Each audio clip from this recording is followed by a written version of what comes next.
Hello friend. दोस्तों, तो मैंने ये वाला पोर्शन था भूगोल का, ये कंप्लीट करा दिया है। अगर आपने नहीं देखा तो पिछली वाली जो वीडियो हो वो आप जाकर देख सकते हो। फिर दूसरा जो पोर्शन ये है, क्या बोलते हैं, इतिहास वाला, जो हम करने जा रहे हैं अभी।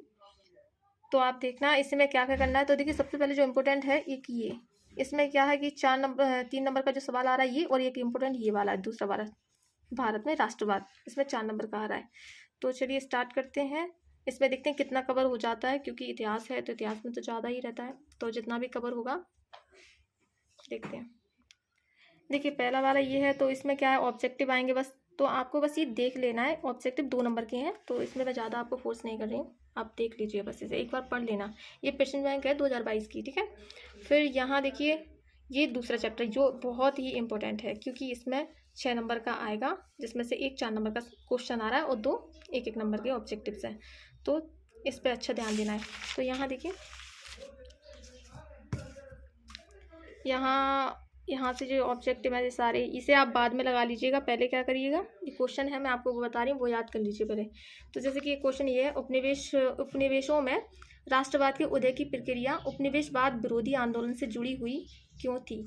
तो उपनिवेशों में राष्ट्रवाद के उदय मतलब ये है कि देखिए, उपनिवेश क्या होता है पहले वो देख लीजिए, कि कोई भी ऐसा देश जो सिर्फ अपनी आर्थिक ज़रूरतों की पूर्ति करने के लिए अगर किसी पे कब्जा करता है, वहाँ रहता है, तो वो उपनिवेशवाद राष्ट्र कहलाता है। तो जैसे अब अंग्रेजों ने जो कब्जा किया था, पहले यहाँ पर रहने लगे थे, तो उनका क्या काम था कि यहाँ पे काम करके और जो भी पैसा जो भी बचता था, जो भी करना, तो वो अपने ब्रिटेन इंग्लैंड में ले जाते थे, वहाँ उसका विकास करने के लिए, क्योंकि वो यहाँ पैसा बचता था वो यहाँ नहीं लगाते थे। और जैसे कि हम देख लें कि जैसे कि मुगल साम्राज्य था, दिल्ली सल्तनत थी जो इससे पहले आई थी, उन्होंने क्या किया था, यहाँ कमाते थे तो यहीं बनाते भी थे और यहीं मर भी गए वो। लेकिन इनका उल्टा था अंग्रेजों का, वो यहाँ पे सिर्फ अपनी जो कच्चा माल वगैरह इसकी पूर्ति करने के लिए बाजार ढूंढा था उन्होंने एक तौर पे यहाँ पे, और यहाँ से जो भी सामान था वहाँ ले जाते, वहाँ से बनवा कर फिर यहीं यहीं बेचते, मतलब यहीं का सामान बेचते। तो सीधा उनका एक ही इसमें काम था, पैसा कमाना, इसीलिए उन्होंने यहाँ पे कब्जा कर रखा था। तो उसके लिए देखिए, सबसे पहले 1600 में ईस्ट इंडिया कंपनी बनी थी, तो वो उसकी स्थापना हुई। उसके बाद फिर ये जिस 1605 के आसपास से इन्होंने ये काम शुरू करा था, और 1765 में क्या हुआ कि बंगाल, बिहार, उड़ीसा, ये बहुत ही डेवलप राज्य थे उस वक्त, तो ये इन पे कब्जा कर रखा था। फिर भारत में उपनिवेशवाद की स्थापना हो गई थी, उन्होंने मतलब कब्जा किया तो उपनिवेशवाद की स्थापना हो गई। फिर 57-58 में क्या हुआ, 1857-58 में जब विरोध किया कुछ लोगों ने इस बात का, तो वो आप जानते हैं प्रथम स्वतंत्रता संग्राम हुआ था, बहुत बड़ी लड़ाई हुई थी उस वक्त। तो फिर डायरेक्ट रूल वहाँ के अंग्रेज की जो गवर्नमेंट थी वो करने लगी थी 1858 से, ठीक है। 1947 में आज़ादी मिल गई, आप जानते हैं 15 अगस्त 1947 को आज़ादी मिली। तो ये एक रिव्यू हो पूरा का पूरा। फिर यहाँ से यहाँ विरोध कैसे करना शुरू करा वो देख लीजिए आप, कि जैसे कि उस वक्त जब अंग्रेज लोग शासन कर रहे थे, तब कुछ कंट्री थी जो मतलब अंग्रेजों का क्या था, सिर्फ इसी देश पर कब्जा नहीं कर रखा था, उन्होंने कई देशों पे कब्जा कर रखा था।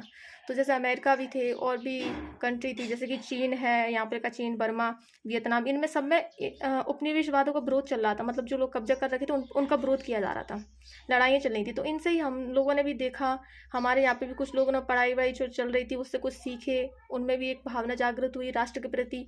फिर इन्होंने भी लड़ाइयाँ शुरू कर दी अपने देश के लिए बचाने के लिए, और उन्हें भगाने पे बहुत जोर दिया, अंग्रेजों को वापस लौटाने पर। तो आप यहाँ से अब समझ गए होंगे, ठीक है। और फिर जो मैंने कहानी जो बताई है पूरी इसी के बारे में, मतलब रियल ये कहानी वैसी मत समझिएगा, तो ये आप पढ़ लीजिएगा। ये बिल्कुल वैसे ही है, यहाँ से आप देख लीजिए क्वेश्चन है। लेकिन और ये भारत के लोग रॉलेट एक्ट के विरोध में क्यों थे, तो ये देखिए 1918 ईस्वी में जो अंग्रेज सरकार ने एक रॉलेट एक्ट की अध्यक्षता में एक समिति नियुक्त की थी। तो रॉलेट एक्ट का मतलब सीधी से ये है कि 1919 का वो था, 1919 में आया था। तो यहाँ पे एक काम ये था कि बिना वकील बिना दलील वाला कानून था, मतलब रॉलेट एक्ट ऐसा था कि इसमें किसी को भी पकड़ के गिरफ्तार कर लिया जाता, किसी को भी, और बिना उसे बताया भी नहीं जाता कि किस जुर्म में, और कब तक भी उनकी मर्जी थी, मतलब अंग्रेजों की।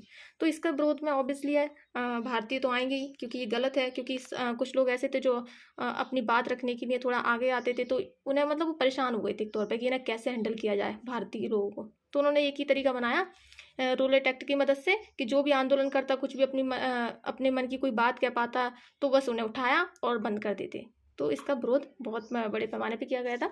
तो आपको पता होगा रोलेट एक्ट से ही 1919 में। फिर इसी से आप ये जानते हैं कि ये कहानी थी, मतलब एक हुआ था, इंसिडेंट हुआ था जलियांवाला बाग हत्याकांड, जो कि 1919 में हुआ था 13 अप्रैल को। तो इसमें भी क्या होता है, इन्हीं सब का जो चल रहा था, इनकी बात चल रही थी, एक तौर पे सभा चल रही थी। वहाँ क्या हुआ था, जनरल ओडायर था, आई थिंक यहाँ पे लिखा होगा, मार्शल लॉ लगाया था यहाँ पे। मार्शल लॉ यानी सैनिक, सीधी बात, मार्शल लॉ में ये होता है जो वहाँ का गवर्नर होता है वो अपनी सारी शक्ति किसको दे देता है, सैनिकों को दे देता है। तो वहाँ सैनिक कौन था, जनरल डायर था। तो जनरल डायर वहाँ आया था और बाहर निकलने वाले सभी दरवाजों को बंद कर, मतलब जो जनरल डायर कौन था, सैनिकों का जो मेन लीडर होता है वो था। तो उसने क्या कर दिया, सीधे आकर जो सभा चल रही थी उसके मेन गेट पे खड़ा होकर और उसने आदेश दे दिया कि मतलब फायर।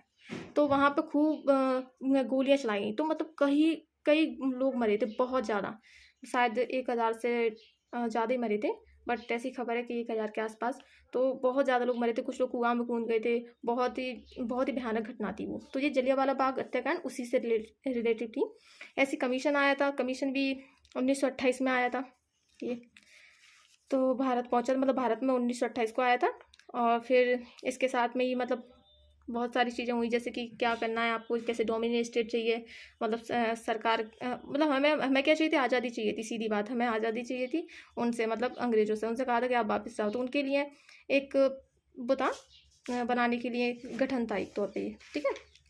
तो कैसे काम करना उसके लिए था। फिर अब देखिए 1921 में असहयोग आंदोलन भी हुआ था। तो ये किसने किया था, महात्मा गांधी ने किया था। तो इसे कर लीजिएगा। फिर एक और है सबने अवज्ञा आंदोलन, वो भी आएगा। और उसके बाद आएगा भारत छोड़ो आंदोलन, ठीक है, 1942 के आसपास है, हाँ वही है 1942। तो ये अच्छे से कर लीजिएगा क्वेश्चन को। अब मैंने कहानी आपको बता दी। और ये सारे आंदोलन किस वजह से हैं, तो वो इसी वजह से थे कि हमें हमारे देश में, मतलब कहने का मतलब हम खुद रूल करना चाहते थे। हमारे देश के जो भारतीय लोग थे वो खुद रूल करना चाहते थे अंग्रेजों को बहाकर, ठीक है। तो ये आप कर सकते हैं। और सत्याग्रह क्या होता है, एक क्वेश्चन इसका सत्याग्रह वाला है यहाँ।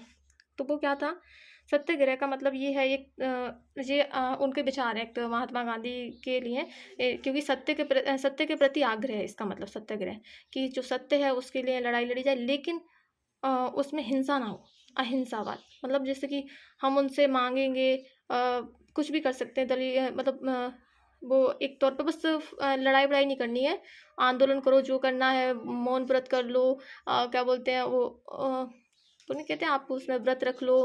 तो ये सारी चीज़ें कर सकते हो, लेकिन लड़ाई नहीं करनी है। सबसे बड़ी बात इसमें अहिंसा, देखिए यहाँ लिखा है अहिंसा के सारे। अहिंसा का मतलब लड़ाई वड़ाई नहीं करनी है, आपको आंदोलन करना है, जी भर के आंदोलन करिए, दिन भर करिए, रात भर करिए, बट अहिंसा नहीं करनी है। तो ये सत्याग्रह होता है। और मतलब एक बिना हिंसा के अपनी बात रखना और उस बात को मनवाना, ये सत्याग्रह, ठीक है।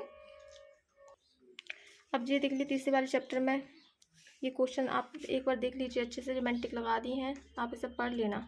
देखिए मैं बता तो दी थी एक एक करके भी, लेकिन बहुत कम समय है। तो ये चौथा वाला चैप्टर है। चौथे वाले चैप्टर में कितना आ रहा है ये आप देख लीजिए, 7 नंबर का आ रहा है, बहुत इंपॉर्टेंट है, यानी 3 नंबर का आ रहा है, और 2 नंबर का एक क्वेश्चन है, और वो 2 1-1 अंक वाले हैं, तो यानी 7 नंबर का है पूरा, अच्छे करना है इसे। तो यहाँ देखिए क्वेश्चन पे, देखिए ये क्वेश्चन जो टिक लगे हैं ना, इसे अच्छे से कर लीजिए।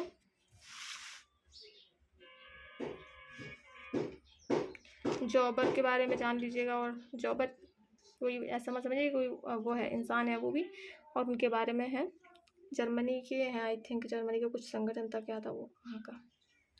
तो ये देख लीजिए। प्रथम विश्व युद्ध देख लीजिए। अभी तक टोटल कितने विश्व युद्ध हुए हैं आप कमेंट सेक्शन में ज़रूर बताइए, क्योंकि आपको भी तो पता होना चाहिए कितने हो चुके हैं। और वैसे भी आप देख ही रहे हैं कि अभी फ़िलहाल लड़ाई चल रही है विश्व लेवल पर। रूस ने यूक्रेन के उस पर कब हमला कर दिया है, तो वहाँ से आप थोड़ा सा आप नॉलेज में भी रहा करिए, उसमें न्यूज़ वगैरह के चैनल पर देखा करिए कि क्या हो रहा है, जिससे आपको नॉलेज, देखिए थोड़ा बहुत न्यूज़ देखेंगे तो आपको आदत हो जाएगी, आपको पता चलेगा कि ये सारी चीज़ें क्या हैं। अब यहाँ से देखिए, इसे टिक जरूर कर लीजिएगा। तो मैंने कुछ, और ये सारे क्वेश्चन मैंने जितने भी लगाए सारे इंपॉर्टेंट हैं, ये मत समझिएगा कि इसमें कौन सा इंपॉर्टेंट है क्या है, अब देखिए यहाँ से होता है राजनीति वाला सेगमेंट शुरू। राजनीति का ये था क्या? हाँ, राजनीति यहीं से शुरू हुई थी, बट अब कर लीजिए, ऐसे भी देख लीजिए। फिर नेक्स्ट वीडियो में मैं आपको आगे का बता दूंगी। और मानचित्र की वीडियो मैंने भेज दी है, आप उसे ज़रूर देख लीजिएगा अगर नहीं देखी है तो। Thank you.